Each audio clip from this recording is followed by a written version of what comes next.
আয়নাঘরগুলো বন্ধ করে দেওয়া হয়েছে এবং সেই সাথে বের হয়ে আসছে ফ্যাসিস্ট হাসিনা সরকারের গুমের শিকার ভাই বোনদের কষ্ট ও যন্ত্রণা গাথা। সম্প্রতি আমরা বলপূর্বক গুম থেকে সকল ব্যক্তি সুরক্ষার জন্য আন্তর্জাতিক কনভেনশনের সনদে স্বাক্ষর করেছি।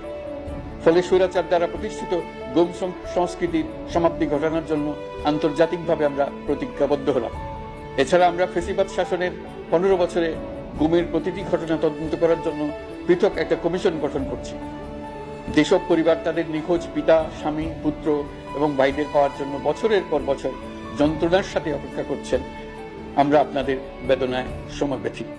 আমাদের তরুণ প্রজন্মের ভবিষ্যৎ যেন উজ্জ্বল হয়, সেটা নিশ্চিত করতে শিক্ষা ব্যবস্থার দিকে আমাদের পূর্ণ নজর রয়েছে।